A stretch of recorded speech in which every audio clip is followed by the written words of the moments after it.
First of all hysteroscopy ಅಂದರೆ ಏನು, ಎಲ್ಲ ಫೀಮೇಲ್ ಪಾರ್ಟ್ನರ್ಸ್ಗೂ ಈ ಹಿಸ್ಟ್ರೋಸ್ಕೋಪಿ ಬೇಕಾಗತ್ತಾ ಅನ್ನೋದು. ಸೊ ಇಂಥವರಿಗೆ ಹಿಸ್ಟ್ರೋಸ್ಕೋಪಿ ಮಾಡಿದಾಗ ಏನಾದರೂ ಇನ್ಫೆಕ್ಷನ್ ಇದ್ರೆ, ಎಂಡೋಮೆಟ್ರೈಟಿಸ್ ಅಂತ ಏನು ಹೇಳ್ತೀವಿ, ಅದ್ರ ಬಗ್ಗೆ ನಮಗೆ ಮಾಹಿತಿ ಸಿಗುತ್ತೆ.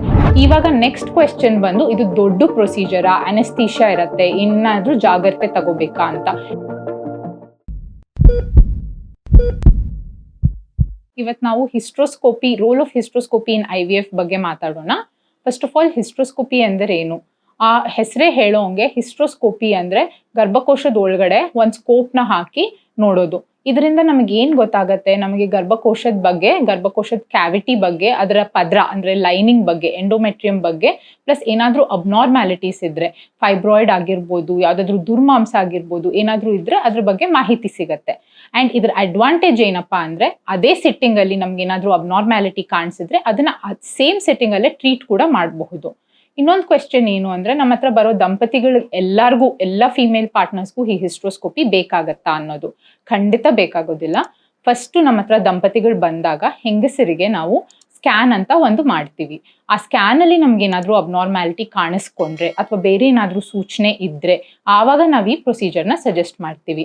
ಸಮ್ ಕಾಮನ್ ಇಂಡಿಕೇಶನ್ಸ್ ಬಂದ್ಬಿಟ್ಟು ಫೈಬ್ರಾಯ್ಡ್ ಇದ್ದರೆ, ಅಥವಾ ಪಾಲಿಪ್ ಇದ್ದರೆ, ಅಥವಾ ಏನಾದರೂ ಮುಲ್ಲೇರಿಯನ್ ಅನಾಮಲಿ, ಸೆಪ್ಟಮ್, ದುರ್ಮಾಂಸ ಏನಾದರೂ ಬೆಳ್ಕೊಂಡಿದ್ರೆ, ಅಥವಾ ಏನಾದರೂ ಅಂಟ್ಕೊಂಡಿದ್ರೆ, ಮುಂಚೆ TB ಇದ್ದು ಆ ಥರ ಏನಾದರೂ ಸೂಚನೆಗಳಿದ್ದಾಗ ನಾವು ಈ ಪ್ರೊಸೀಜರ್ನ ಸಜೆಸ್ಟ್ ಮಾಡ್ತೀವಿ. ಆ್ಯಂಡ್ ಈ ಪ್ರೊಸೀಜರ್ ಮಾಡೋವಾಗ್ಲೇ ಈ ಥರ ನಮ್ಗೆ ಏನಾದರೂ ಕಾಣಿಸ್ಕೊಂಡಾಗ ಅದೇ ಟೈಮಲ್ಲಿ ನಾವು ಅದನ್ನು ಟ್ರೀಟ್ ಕೂಡ ಮಾಡ್ತೀವಿ. ಏನಾದರೂ ದುರ್ಮಾಂಸ ಬೆಳ್ಕೊಂಡಿದ್ರೆ ಅದನ್ನು ತೆಗಿಬಹುದು, ಏನಾದರೂ ಅಡೆಷನ್ಸ್ ಇದ್ದರೆ ಅದನ್ನು ರಿಲೀಸ್ ಮಾಡ್ಬೋದು. ಇನ್ನು ಕೆಲವು ಇಂಡಿಕೇಶನ್ಸ್ ಬಂದು, ನಮ್ಮ ಹತ್ರ ಕೆಲವು ದಂಪತಿಗಳು ಮುಂಚೆ IVF ಮಾಡಿಸ್ಕೊಂಡು ಭ್ರೂಣ ಹಾಕಿಸ್ಕೊಂಡು ಫೇಲ್ ಆಗಿರೋರು ಬರ್ತಾರೆ. ಅಂದರೆ ಭ್ರೂಣ ಹಾಕಿರ್ತಾರೆ ಬಟ್ ಅದು ಅಂಟ್ಕೊಂಡಿರೋದಿಲ್ಲ. ಇಂಥವರಿಗೆ ಈ ಹಿಸ್ಟ್ರೋಸ್ಕೋಪಿ ಮಾಡಿದಾಗ ನಮಗೆ ಅಡಿಷ್ನಲ್ ಇನ್ಫಾರ್ಮೇಷನ್ ಸಿಗುತ್ತೆ ಆ್ಯಂಡ್ ಮುಂದೆ ಹೋಗ್ತಾ ಅವ್ರು ಟ್ರೀಟ್ಮೆಂಟ್ ಪ್ಲ್ಯಾನ್ ಮಾಡೋಕ್ಕೆ ತುಂಬ ಹೆಲ್ಪ್ ಆಗುತ್ತೆ. ಇನ್ನು ಕೆಲವರಿಗೆ ನಾವು ಏನೇ ಮಾತ್ರೆ ಕೊಟ್ಟರು ಅವ್ರ ಪದ್ರ, ಎಂಡೋಮೆಟ್ರಿಯಂ ಏನಿರುತ್ತೆ, ಒಂದು ಸರ್ಟನ್ ಥಿಕ್ನೆಸ್ ಕ್ರಾಸ್ ಆಗ್ತಾ ಇರೋದಿಲ್ಲ, ಯಾವಾಗಲೂ ಸಣ್ಣಕ್ಕಿರುತ್ತೆ. ಸೊ ಇಂಥವರಿಗೆ ಹಿಸ್ಟ್ರೋಸ್ಕೋಪಿ ಮಾಡಿದಾಗ ಏನಾದರೂ ಇನ್ಫೆಕ್ಷನ್ ಇದ್ದರೆ, ಎಂಡೋಮೆಟ್ರೈಟಿಸ್ ಅಂತ ಏನು ಹೇಳ್ತೀವಿ, ಅದ್ರ ಬಗ್ಗೆ ನಮಗೆ ಮಾಹಿತಿ ಸಿಗುತ್ತೆ. ಆ್ಯಂಡ್ ಅದೇ ಸಿಟ್ಟಿಂಗಲ್ಲಿ ಇನ್ನೊಂದು sub endometrial PRP, platelet rich plasma ಅನ್ನೋದನ್ನು ಇಂಜೆಕ್ಟ್ ಮಾಡ್ಬೋದು.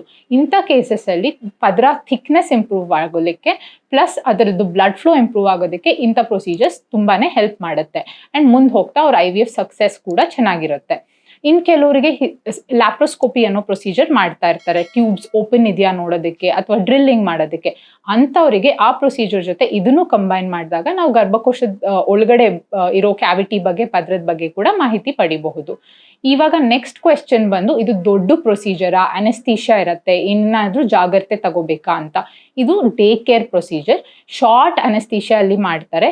ಪ್ರೊಸೀಜರ್ ಇರೋ ದಿನಾನೇ ಸ್ವಲ್ಪ 1 or 2 hours ಮುಂಚೆ ಅಡ್ಮಿಟ್ ಮಾಡಿಕೊಂಡು ಪ್ರೊಸೀಜರ್ ಮುಗಿದ ನಂತರ ಅದೇ ದಿನ ಒಂದು ಸ್ವಲ್ಪ ಅವರ್ಸ್ ಬಿಟ್ಟು ಡಿಸ್ಚಾರ್ಜ್ ಮಾಡ್ತೀವಿ. ಆ್ಯಂಡ್ ಇದರಿಂದ ಲಾಂಗ್ ಟರ್ಮ್ ಸೈಡ್ ಎಫೆಕ್ಟ್ಸ್ ಆಗಲಿ, ಸೀಕ್ವೆಲೆ ಆಗಲಿ ಏನೂ ಇರೋದಿಲ್ಲ. ನೆಕ್ಸ್ಟ್ ಡೇಯಿಂದನೇ ನೀವು ಕೆಲ್ಸಕ್ಕೆ ಹೋಗ್ಬೋದು, ರೆಸ್ಟ್ ಬೇಕು, ಭಾರ ಎತ್ತಬಾರ್ದು, ಇಂಥದ್ದೆಲ್ಲ ಏನೂ ಇರೋದಿಲ್ಲ. ಸೊ ಹಿಸ್ಟ್ರೋಸ್ಕೋಪಿ ಬಗ್ಗೆ ಅಧಿಕ ಮಾಹಿತಿಗಾಗಿ ನಿಮ್ಮ ಹತ್ರದಲ್ಲಿರೋ ಗರ್ಭಗುಡಿ IVF ಸೆಂಟರ್ಗೆ ಹೋಗಿ ಫರ್ಟಿಲಿಟಿ ಸ್ಪೆಷಲಿಸ್ಟ್ನ ಮೀಟ್ ಮಾಡಿ. ಆ್ಯಂಡ್ ಇಂಥ ವಿಡಿಯೋಸಿಗಾಗಿ ನಮ್ಮ ಚಾನೆಲ್ನ ಫಾಲೋ ಮಾಡಿ.